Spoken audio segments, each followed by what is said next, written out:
20 मई याद है?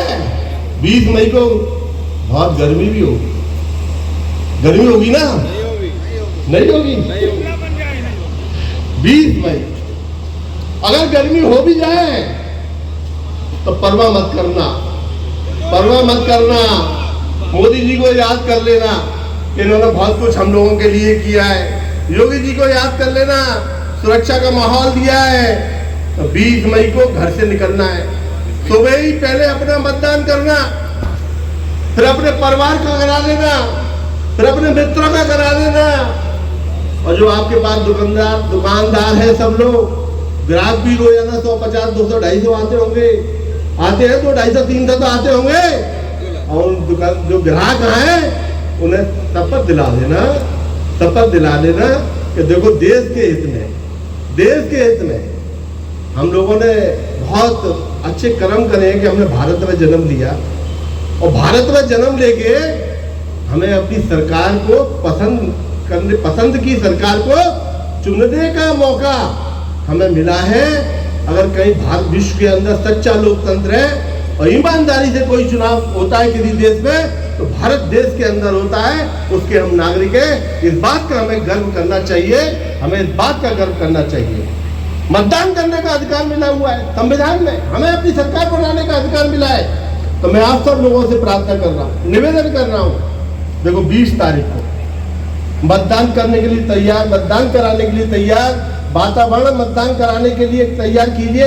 जितने भी ग्राहक आए आपके, उनको संकल्प दिला दो, शपथ दिला दो, उनसे कह दो कि भाई आप मेरे यहाँ पे 365 दिन आते हो, मैं एक निवेदन आपसे कर रहा हूँ कि 20 तारीख को मतदान जरूर करना है, 20 तारीख को मतदान जरूर करना। ऐसा एक वातावरण जितना व्यापारी समाज बैठा है, अगर ये करेंगे, देखो देश का सबसे बड़ा काम आप कर रहे हो। देशभक्ति का काम है मतदान का करना, केवल देशभक्ति का काम सैनिकों का नहीं है कि सारा देशभक्ति का ठेका हमारे भारत के सैनिकों ने ले लिया।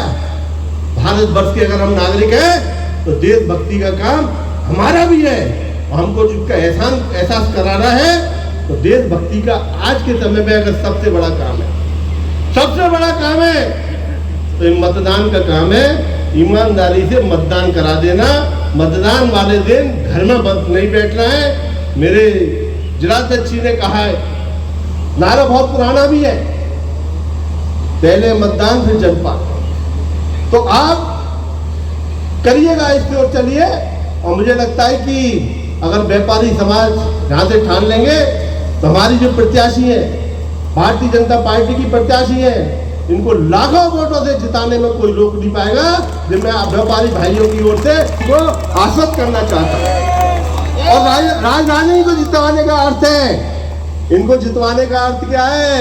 इनके जितवाने का अर्थ क्या है कि नरेंद्र मोदी जी को जितवाने का काम आप लोग कर रहे हैं। नरेंद्र मोदी जी को आप तीसरी बार प्रधानमंत्री बनाने का रास्ता सुलभ करने का काम कर रहे हैं। ये एक बड़ा काम, एक देश हित का काम आप लोग करेंगे। मुझे उम्मीद है कि 100% मतदान का लक्ष्य मानकर ये व्यापारी समाज काम करेगा।